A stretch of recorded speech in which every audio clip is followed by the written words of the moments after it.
Hello everybody, hoping the sound is getting a little bit better. I'm getting a different mic. I'm not too happy with this, but let's see. Okay, this is one of my favorite runs of comics. This is Starman. Okay, one of my friends was saying he was trying to look up some of these comics and he found it difficult. Let me explain. Uh, this is Starman Volume 2, Issue 0, or 0. Uh, each Sometimes a comic has the same title and the volumes. So I guess from going forward, I'll say Volume 1, Volume 2, Volume 3. But this is Starman Volume 2, Issue 0. Okay, I bought this at Direct Market. I bought this at a newsstand. Oh no, Direct Sales says it right there. Okay, and DC Comics. Okay, this came out of 0 Hour, which was an event that tied all the comics together. And if you ask me, this is the only thing that had any lasting impact. Look at this cover. Who's the artist? Horrific. Oh, Harris.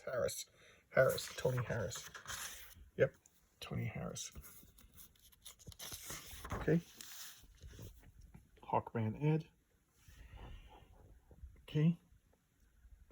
Nice opening splash page. And it's funny that the splash page is the city, and this is Opal City. And Opal City was as much a character in Starman as Gotham City is to Batman. I think Opal City is like Seattle or Austin or something. And here we have Starman. Okay, Starman is one of DC's original superheroes. He's one of the founding members of the All-Star Squadron in World War II.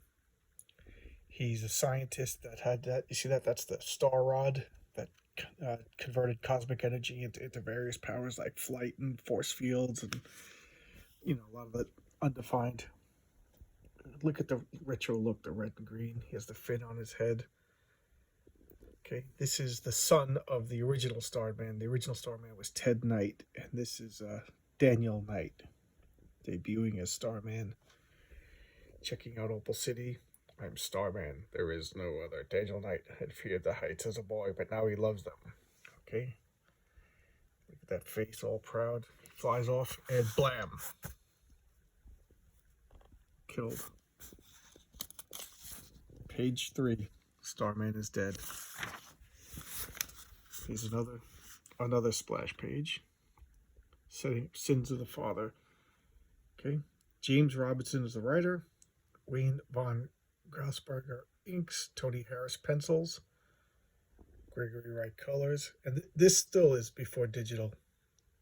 James Archie Goodwin. Archie Goodwin is another legend in comics. Great artist. Did a tremendous run. This is 1994. Monthly. Does it say volume 2? No, but this is volume 2. So here he is. Starman is dead. Now we're cutting back a little bit. This is Ted Knight. He was given, like most of the 1940 superheroes, given like an extraordinary lifespan due to some sort of magic. It's David Knight arguing with his father, and here that is Jack Knight, his younger brother, with the leather jacket. Just a slacker.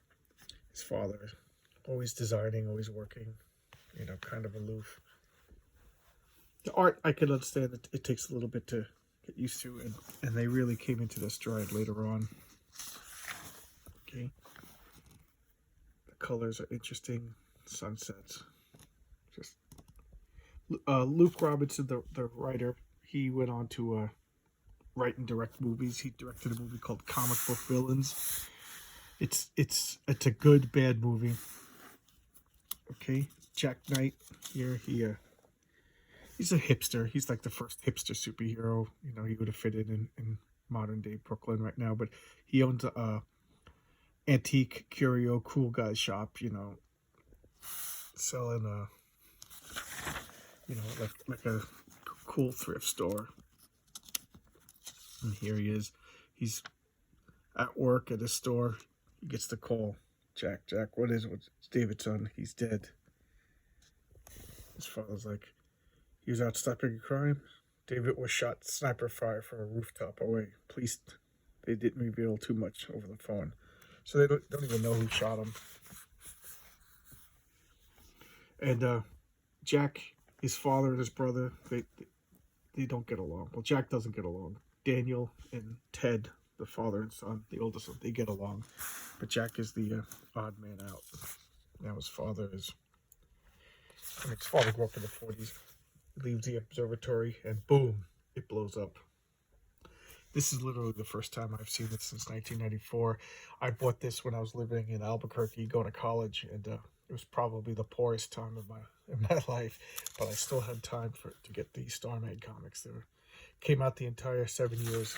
I think 2000 was the last one I concluded just as I was moving back to New York. So this just brings back another era in time. I don't even remember who this assassin is. And here's Jack fighting. He gets shot in the leg, bleeding out on the floor. And this, I recognize this. After all, just fire. Guy steals something. Jack, he throws in a grenade, and he grabs his father's cosmic rod. It's a Freudian joke. Look at that. And he flies out. Now, this is a design from the 40s, and they're just loving the retro look. Here, like again, the cosmic rod creates like force fields and gravity, and eventually it became like a Green Lantern ring. And look at that ad. Manhunter, Stephen Grant. Vince Guillermo. I don't know much about Vince Guillermo, but Stephen Grant just wrote everything. He hired just a good professional writer. And oh, now I'm remembering. Okay, these two come in. They're talking to their father. Their father is the Mist, if I remember correctly. And the Mist is actually Starman's, the original Starman's arch nemesis. And these are his children. So here we have the father pushing his children to do something he doesn't want to do. And then Starman, as we find out, starts pushing Jack to take up the mantle of Starman. Because Daniel's dead. And here he is, coming home with the star rod. Just a nice sketch. Tony Harris also, he drew another great comic called Ex Machina, about it's kind of set in the real world, about a guy who runs for mayor of New York who has superpowers. And it cuts back and forth like a time jump every panel. I know that wasn't too dull, but that wasn't too exciting. Not a lot going on other than watching the main character get beat up and shot and lose his brother and see his father get blown up in a lab. Ted Knight survives, no big deal. You see it right in the next issue. And he talks Jack into becoming Starman. And this is literally his costume. He redesigns. This was the original. He had like this staff, and then he turned it to a rod. And him being all retro, he takes the staff. And I like this. He takes a sheriff's badge, and he uses that as his symbol.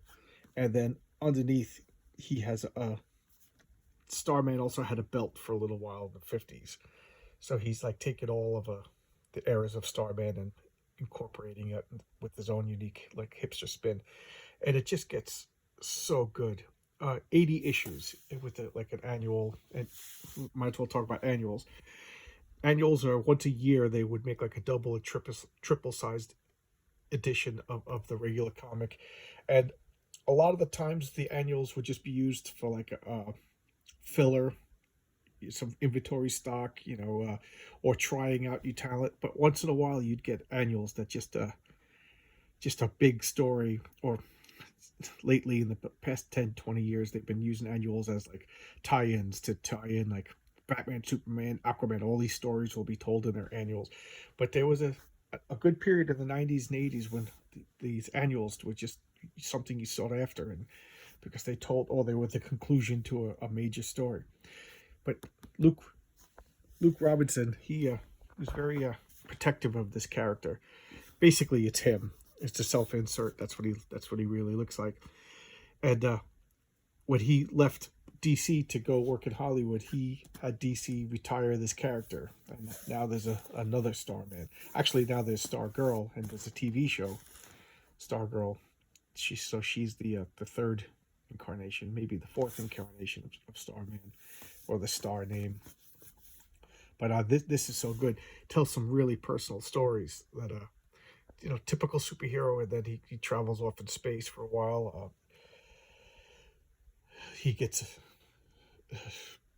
basically sexually assaulted by a woman, and she comes back with his child, and he has to raise this child that he didn't know and didn't even like the mother. Just some uncomfortable stories. Just I can gush all night long, and I just waste your time talking about. But I this is a total recommend. I think they have graphic novels. Oh, just great. I'm sure it's dated. I haven't read it since its original run. I read it as it came out every month. And it's funny because I recommended it to a coworker who's totally into comics, and he just told me I wasted his money. So take my recommendation for what it's worth.